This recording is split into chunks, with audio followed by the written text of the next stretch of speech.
What if I told you there were things that you did last year that you don't have to continue doing in 2025? I want to share with you some things that I'm going to stop doing this year and encourage you and inspire you to do the same. Well, the first thing I want to share with you is I am not going to label everyone as a friend.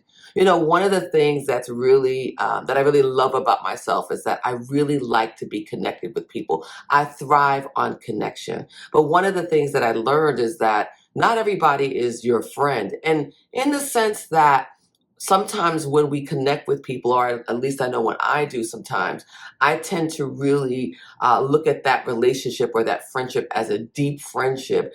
And it may not be that. It may just be situational. I'll give you an example about myself. So let's say I work with somebody, right? I work with folks, and we go to happy hour maybe every now and again, or maybe we have virtual Zoom meetings, or these happy hours. That doesn't mean that these people are my lifelong friends. And I learned this in therapy, that you should categorize some of the people in your life. Now, what I'm saying to you is, for example, back to that example, people who are my work friends are my work friends, right? People who I bike ride with, other people that I bike ride with. People that I work out with are people that I work out with. But that does not mean that they are and should be an integral part of my core tribe in my life. So when I say categories, it means that, hey, these friendships just exist situationally, maybe based on some of the activities that I do, or maybe some of the spaces that I'm currently in, but these may not be my lifelong ride or dies. So just the one thing I want to share with you. The second thing I want to share is that that I'm not doing in 2025, and I really think you should pay attention to this one, is giving people the benefit out of the doubt. There are people that consistently show up in our lives, and they are just deadbeats. They just really are deadbeats. And we keep extending grace, and we keep making excuses for them. We keep giving them a pass, but they don't deserve a pass. Some of these people do not deserve a pass. And the way you know that they deserve a pass or not is they're repeat offenders. They keep doing the same thing over and over and over to you. They keep apologizing, or maybe they don't even apologize. They just keep doing the same things over and over again. I used to have a phrase or a saying that I would say to people, and probably wasn't the smartest thing, where especially when I'm dating, right? I'll say, you start at 100 and then you chip away. And then once you lose my trust, or, you do too many things to me, once you get to 0, I'm gone. I've reversed that. I reversed it last year. You now start every relationship, every friendship starts at 0. And then you put things in the bank account, the friendship bank account, the emotional bank account, the social bank account, by doing things and showing up and showing that you care. So that's one thing I want you to consider, that you don't have to put up with that, and let these people's behaviors be the catalyst for your change, right? Let their behavior speak louder than their words, because most of the times they're just clowns playing around in your life. There are some people that deserve a pass, right? They really are. Like, I had a person who I am very good friends with, and he got really sick, and I didn't hear from him from a couple of months. And then he reached out and he was like, I've been sick, I've had these kind of things going on, and I've just been taking care of that, right? So him and I have a great friendship, because he has so much equity in the bank account of our friendship, that when I didn't hear from him, I was kind of like, all right, he must be busy, because he does have a family. He must be busy, and I'm sure I'll hear from him again. And he did reach out, and he explained, and he apologized, which I'm like, well, based on what he was going through, buddy, you didn't even have to apologize. But basically, there's a respect of my time, who I am as a person, and to know that I am of value in that person's life.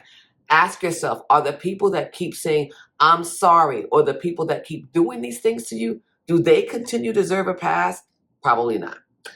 The third thing I want to share that I'm not doing with people anymore is I'm not messing with people. And it kind of goes back to number 2, that don't know how to say that I'm sorry. We all mess up. I know I've messed up. There's been things that I've done or things that I've said.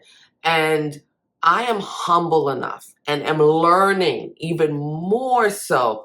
And we're talking about those people who are my core people in particular, people who are category one. These are my tribe people that I need to be able to say, I'm sorry. I didn't mean to say X, or oh shoot, I didn't know I said this, or when I said this, it offended you, or oh, maybe I reflect later and I go, I think I was a little bit harsh, or I think I said something I should have said. I'm gonna circle back to those people, right? Some people need to be put in their place, and I'm learning more and more that even as a Christian woman, one of my pastors back in the day used to say, just because I'm saved doesn't mean I'm a sucker. And I love that, because it means just because I'm saved or just because I'm Christian and just because I keep extending you grace doesn't mean that I'm going to continue to allow you to abuse me and use me and tell me all these things and not be able to come back to me and be man or woman enough to say, I'm sorry. I ain't messing with them people no more. So if you like what I'm sharing, I want to know so far from based on what I said, go into the comments field and tell me, what are some of the things, or do any of these things resonate with you so far based on what I'm sharing about things you are not going to tolerate in 2025? I got 3 more for you that I want to share. I am not going to not take care of myself. Over the holidays, I ate and I drank and I just had the time of my life. And one thing about me, and I don't know if you're the same way, and if you are my people, in the sense that, I'm going in with all eyes wide open, right? I know I'm gonna have macaroni and cheese. I had just had some ice cream in my refrigerator, and when I came back from the gym, I just threw it out. I'm like, no, Rainey, you have got to stop. You have got to cut yourself off. But I am not going to take care of myself, and I am not going to make myself a priority. And so, I think that that's really important for you to make sure that you take care of yourself. You make sure that you're a priority. And even if you fall off track, and for me, I don't know, my mind just works where I'm like, you know what, I'm gonna get off track for a minute. I actually just kind of go, I know I'm getting off track. I know if I'm going on vacation, right? Or like I said, during the holidays, I was way off track, but I'm like, I don't care. I don't care. I'm going in and I'm going to bring myself back. And I have. I am not going to, and this is something I really want you to think about, particularly as we enter a year where we're looking at corporations and looking at entities that say one thing and do another. If you live in the United States, or even in an area that is metropolitan and that is urban and that you have access to certain things, you don't have to put up with any organization, local store, big entity. You don't have to put up with any of their nonsense. So in 2025, I am not going to spend my time spending money with stores or dealing with people when I'm paying you. Like, that's not even a thing anymore. And I don't know what happened. I feel like over the time of COVID, and let me know if you feel like this is true. Let me know in the comments field, because there has been a significant degradation of the care and service that we've received, especially in America, in all spaces. And what I definitely have leaned more into year after year, and when I make my purchasing decisions, is trying to patron small businesses and mom and pops. So when my coffee now, I don't go to the big chains anymore. I go to local mom and pops, or at least regional mom and pops, those that are trying to build their brand, those that respect the community, they're doing things in the community. I'm not messing with the companies that are not doing anything anymore, right?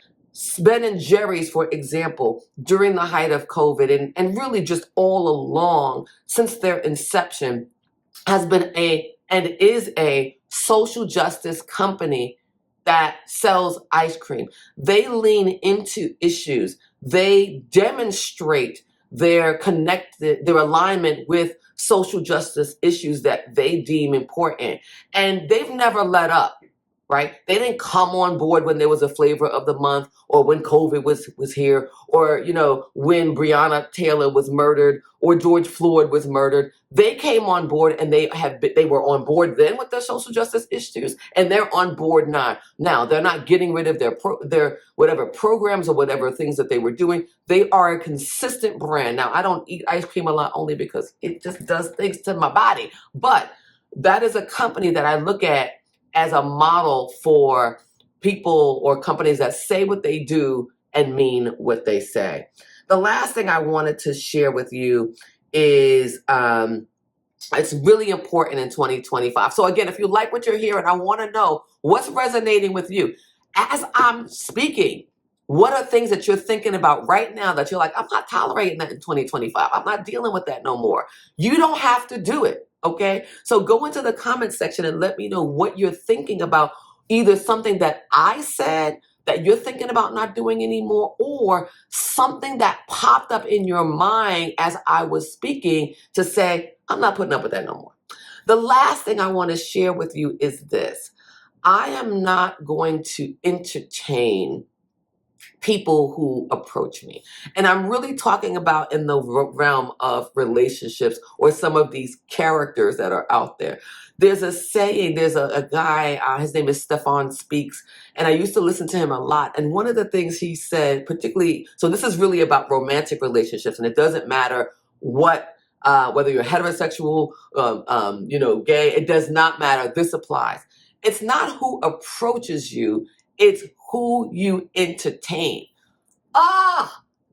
He said that years ago, and it has always stayed with me, because what I realized was that if I give someone an inch, they take a mile. And so as soon as something goes left, I'm already like, nah, son. Like, I'm checking it, or I'm letting the person know, this is not going to be a good fit. You don't have to entertain any person, and that's in friendships and definitely in romantic relationships. You don't have to entertain any of those people. There are going to be people that come and go in your life, but it's not who is approaching you. It's not who is reaching out to you. It's not who's trying to connect to you. It's who you're entertaining and who you're giving time to that could be detrimental to 2025. Show some love by hitting the like button. As you can see, I'm unscripted today. This was on my heart, and I'm like, there were things that I'm like, I am not doing that no more. My 2025 is going to be a bomb year, and I want yours to be too. Be blessed, and I'll see you in the next video right here.